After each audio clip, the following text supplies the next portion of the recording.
3 महीने तक विवान जिस लड़की से प्यार करता रहा वो इंसान नहीं थी, वो जिन्नात की शहजादी थी।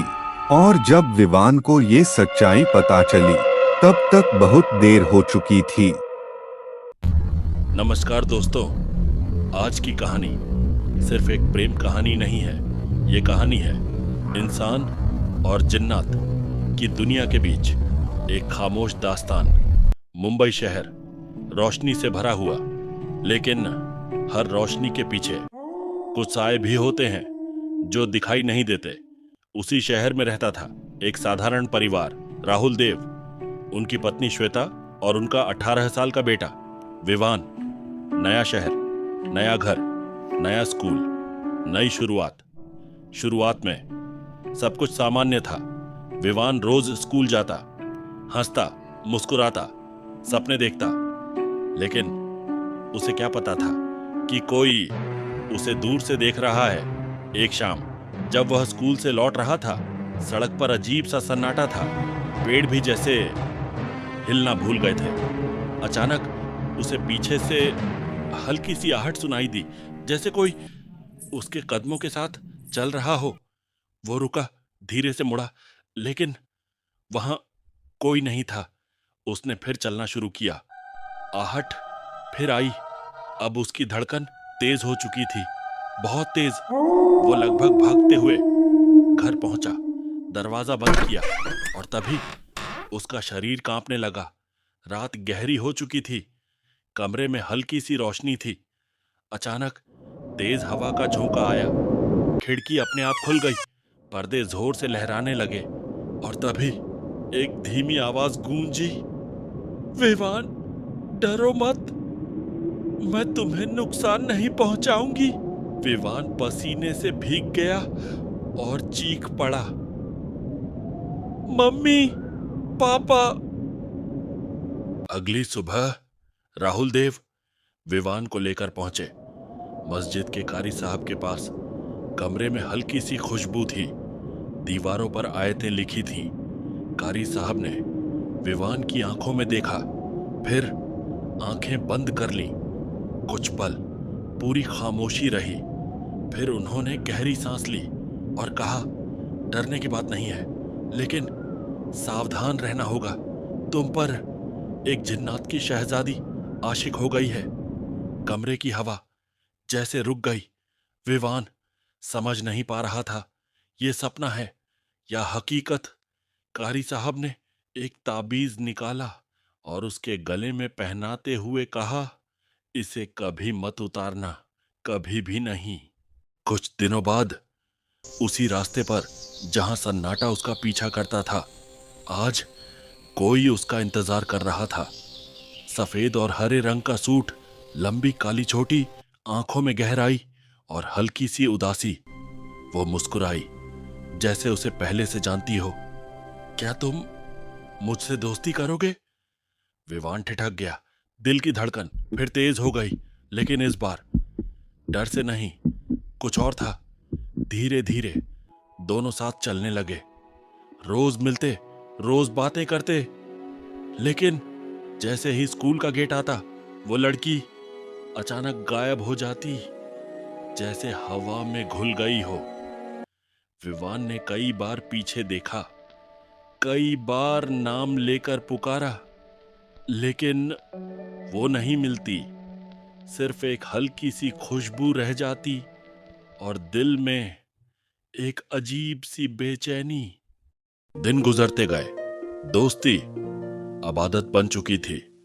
विवान को अब उसके बिना रास्ता अधूरा लगता, लेकिन एक बात उसे परेशान करती थी, वो कभी उसका हाथ नहीं पकड़ती थी।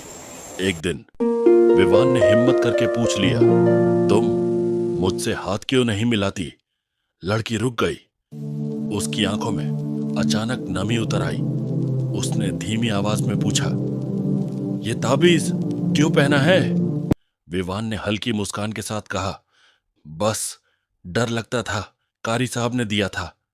लड़की ने उस ताबीज को देखा और फुसफुसाई, जब मैं तुम्हारे साथ हूं तो डर कैसा, इसे उतार दो। कुछ पल विवान चुप रहा, उसके दिल में एक अजीब सी कशमकश थी, लेकिन मोहब्बत अक्सर सोचने नहीं देती। उसने धीरे से ताबीज उतार दिया और उसी पल हवा का रुख बदल गया। आसमान पर काले बादल छा गए, पत्ते जोर से हिलने लगे। अचानक उनके सामने आग की एक चमक उठी। उस चमक में से एक परछाई उभरी, लाल आंखें गुस्से से भरी हुई। वो जोया का भाई था। उसने गरज कर कहा, तुम इंसान से प्यार नहीं कर सकती, ये मना है। धरती कांपने लगी, हवा और तेज हो गई। विवान कुछ भी समझ नहीं पा रहा था, लेकिन जोया उसके सामने आ खड़ी हुई और बोली, मोहब्बत किसी सरहद को नहीं मानती। उसकी आवाज में डर नहीं था, सिर्फ प्यार था। दोनों के बीच जादुई टकराव शुरू हो गया। आग की लपटें, हवा के झोंके, रोशनी और अंधेरा सब एक साथ टकरा रहे थे और अचानक सब शांत हो गया, जैसे कुछ हुआ ही ना हो।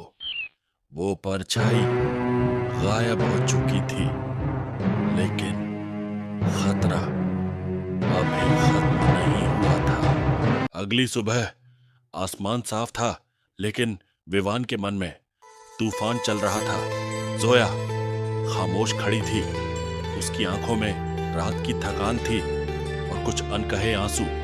विवान ने कांपती आवाज में पूछा, ये सब क्या था? तुम आखिर हो कौन? जोया ने धीरे से उसकी तरफ देखा और कहा, मैं इंसान नहीं हूं, मैं जिन्नात की शहजादी हूं। 3 महीने से तुम एक जिन्न से प्यार कर रहे थे। विवान के पैरों तले जमीन खिसक गई। उसे कारी साहब की बात याद आई। ताबीज, चेतावनी, सब सच था। राहुल देव उसे फिर कारी साहब के पास ले गए। कारी साहब ने गंभीर आवाज में कहा, अगर जीना चाहते हो तो ये शहर छोड़ दो। जिन्हों की दुनिया अपने नियमों से चलती है और वो नियम इंसानों के लिए नहीं होते। घर लौटते ही फैसला कर लिया गया। अगले ही दिन पूरा परिवार मुंबई छोड़ गया। शाम ढल रही थी, वही रास्ता, वही पेड़, वही हवा, लेकिन आज कुछ अलग था। जोया उसी जगह खड़ी थी जहां वो रोज उसका इंतजार करती थी। उसकी आंखें हर आती जाती गाड़ी को देखती, हर कदमों की आहट पर धड़क उठती, लेकिन विवान नहीं आया। वो देर तक खड़ी रही। रात हो गई, हवा ठंडी हो गई, आंखों से आंसू बहते रहे और आखिरकार उसे सच स्वीकार करना पड़ा। वो अब कभी नहीं आएगा। उसने आसमान की तरफ देखा और कसम खाई, वो कभी शादी नहीं करेगी। उसका प्यार उसी एक नाम के लिए रहेगा। विवान, साल बीत गए। समय धीरे धीरे सब कुछ बदल देता है, लेकिन कुछ इंतजार कभी पुराने नहीं होते। जोया बूढ़ी हो गई, लेकिन उसकी आंखों में अब भी वही इंतजार था। और एक दिन उसने इस दुनिया को अलविदा कह दिया।